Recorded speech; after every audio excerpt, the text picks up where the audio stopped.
methylation of methyl glycosides can be carried out using dimethyl sulfides. dimethyl sulfides हम इस्तेमाल कर सकते हैं या मिथाइल आयोडाइड हम इस्तेमाल कर सकते हैं in the presence of sodium hydride, right? Sodium hydride की मौजूदगी में हम ये इस्तेमाल कर सकते हैं। अब इसमें देखें, एग्जॉस्टिव मिथाइलेशन में हम एक बेस लेते हैं। What is the function of base? Base accept proton, right? It just abstract proton from this hydroxy. इसके नतीजे में हमारे पास ये बन गया, और ये जो है न्यूक्लियोफाइल अटैक करेगा इसी पे और डीएमएसओ पे, और डीएमएसओ से एक मिथाइल जो है यहाँ पे आके अटैच होगा, ठीक है? और इसी तरह से ये रिएक्शन बाकी तमाम हाइड्रोक्सिस के साथ कराएंगे, रिपीट करेंगे ये सारा प्रोसेस। तो ये रिपीटेड मिथाइलेशन के जरिए हमारे पास पेंटामिथाइल डेरिवेटिव्स बन जाएंगे, ठीक है? पेंटामिथाइल डेरिवेटिव्स बन जाएंगे एग्जॉस्टिव मिथाइलेशन के जरिए। पेंटामिथाइल डेरिवेटिव्स जो हैं, क्या मकसद था इसका एग्जॉस्टिव मिथाइलेशन का?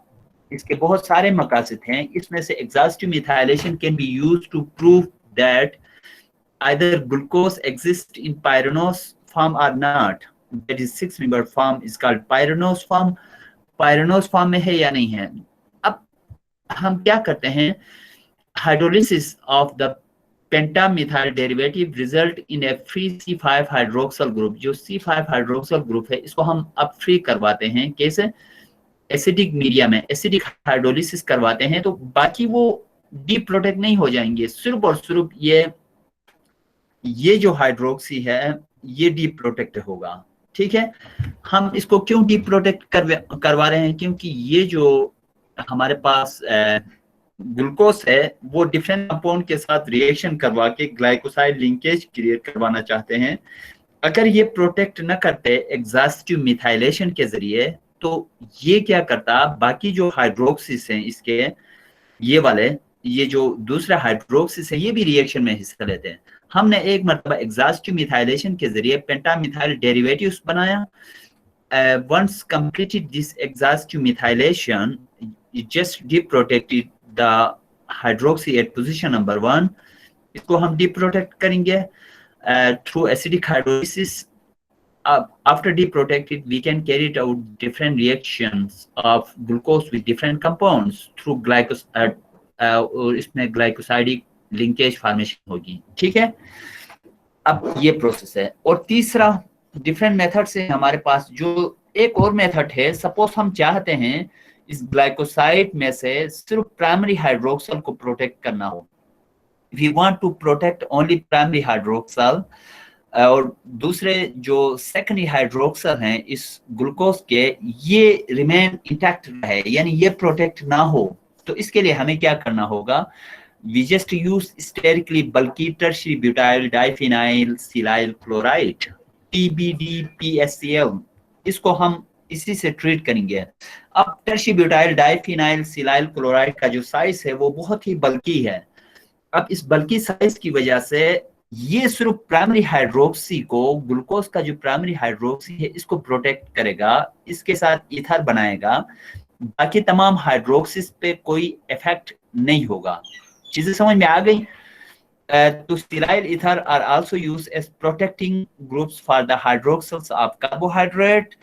That is only sterically bulky tertiary butyl diphenyl silyl chloride react selectively at a C6 primary hydroxyl, that is primary alcohol, right? How we will do this?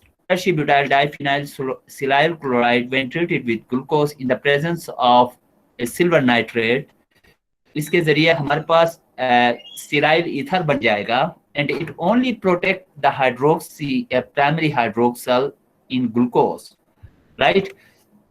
While बाकी तीनों हाइड्रोक्सीज जो हैं अब इस वक्त आजाद हैं, अब ये किसी भी रिएक्शन में जाके हिस्सा ले सकते हैं, ठीक है? इसी तरह से ये भी प्रोटेक्ट है। बाकी ये तीनों हाइड्रोक्सीज से अगर हमने कोई रिएक्शन करवाना हो तो इस तरह से हम करवा सकते हैं। आफ्टर हमने रिएक्शन कंप्लीट किया तो अब इसको डी प्रोटेक्ट करना है, सिर्फ इसको, तो हम क्या करेंगे?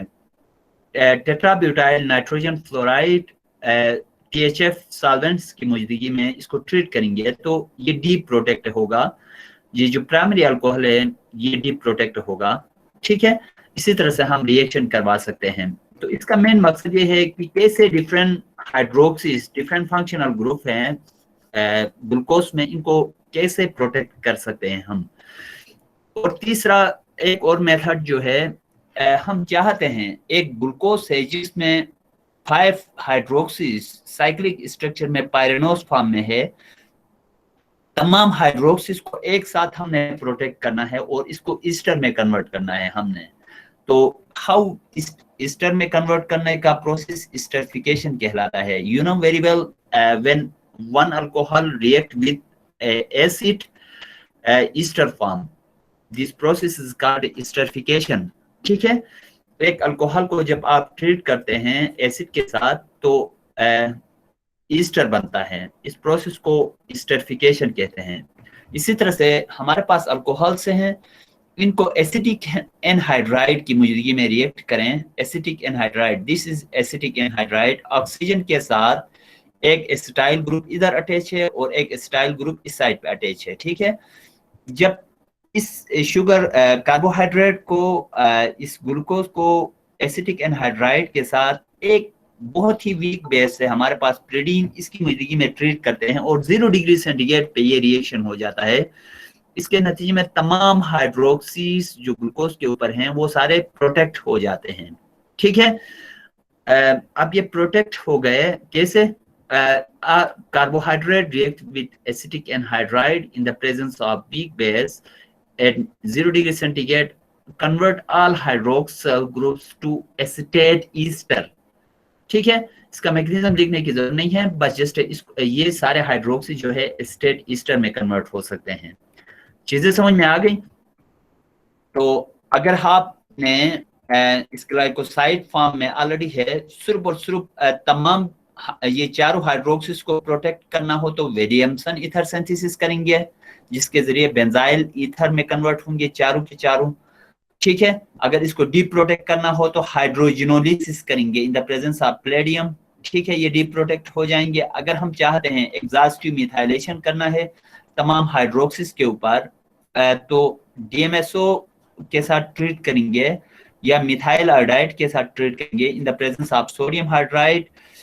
इसी तरह से बेस जो है यहाँ से प्रोटॉन एब्स्ट्रैक्ट करेगा और इसी तरह से मिथाइलेशन हो जाएगी, ठीक है।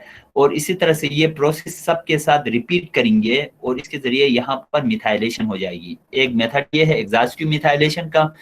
अब एग्जॉस्टिव मिथाइलेशन करने के बाद आप गेम प्ले करना चाहते हैं कि ये जो एनमेरिक कार्बन पर जो हाइड्रोक्सी था इसको आपने डीप प्रोटेक्ट करना है, क्योंकि आपने पहले ग्लाइकोसाइड बना के प्रोटेक्ट किया था। अब इसको डीप प्रोटेक्ट करना है तो एसिडिक हाइड्रोलिसिस करेंगे और इसके जरिए ये डीप प्रोटेक्ट होगा। और अगर आप चाहते हैं ऐसा ना करें, ये जो हाइड्रोलिसिस जो है ये जो पोजीशन नंबर 1 पे जो हाइड्रोक्सी है, अब ये किसी भी कंपाउंड के साथ जाके ग्लाइकोसाइड लिंकेज क्रिएट कर सकता है। इसी तरह से आप चाहते हैं सिर्फ टर्शियरी ब्यूटाइल सिलाइल क्लोराइड के साथ रिएक्शन को प्रोसीड करना चाहते हैं, इसमें सिर्फ प्राइमरी हाइड्रोक्सल को प्रोटेक्ट करना है आपने, तो इसके लिए आप कोई बल्कि ग्रुप यूज करोगे बड़ा साइज का, ठीक है। So silyl ethers are also used as protecting groups for the hydroxyls of carbohydrate. सो हम इसके लिए सिर्फ प्राइमरी अल्कोहल को प्रोटेक्ट करना चाहते हैं तो स्टेरिकली बल्कि tertiary butyl diphenyl silyl chloride reacts selectively at C6 primary hydroxyl of glucose. इसको हम रिएक्शन करते हैं in the presence of silver nitrate की मौजूदगी में। इसके नतीजे में only protected C6 primary hydroxyl selectively और ये ईथर में कन्वर्ट होता है। अब बाकी all 3 hydroxys are remain free. These are able to react with any other group. After reaction with these with other compounds, अगर आप इस ईथर को आप इस हाइड्रोक्सी को जो यहाँ पर प्रोटेक्ट हुआ है इसको डी प्रोटेक्ट करना चाहते हैं तो टेट्राब्यूटाइल नाइट्रोजन फ्लोराइड THF की मौजूदगी में हम करें तो इसके नतीजे में हमारे पास तमाम ये जो हाइड्रोक्सी है जो ईथर बना था tertiary butyl diphenyl silyl chloride की मौजूदगी में ये डीप्रोटेक्ट होगा। ठीक है। और अगर हम चाहते हैं तमाम के तमाम ग्लूकोज में ग्लाइकोसाइड हम यूज नहीं करते, एक नॉर्मल ग्लूकोज को ही हम प्रोटेक्ट करना चाहते हैं, तो हम इसको एस्टरिफिकेशन करेंगे। अल्कोहल एसिड के साथ रिएक्ट करता है तो ईस्टर बनता है, तो हम एसिड को यूज नहीं करेंगे। हम क्या करते हैं, acidic anhydride is most reactive one than acid. तो एसिटिक एनहाइड्राइड का स्ट्रक्चर ओपन करके लिखिए, एक ऑक्सीजन के साथ दो एसिटेट्स अटैच होते हैं directly. So carbohydrate react with acetic anhydride in the presence of weak base at 0 degree centigrade. It convert all hydroxyl groups to acetate ester. ये सारे acetate ester में convert होंगे। ठीक है। बाकी conversion to cyclic acetal ये इस तरह से कीटोन के साथ रिएक्ट कर सकते हैं, ये आपका एग्जाम का हिस्सा नहीं है, इसको छोड़ दें। ठीक है। Any question? ये जो सारा मटेरियल मैं ले रहा हूँ ये सोलोमन ऑर्गेनिक केमिस्ट्री से ले रहा हूँ। ठीक है। If you face any difficulty you just go through Solomon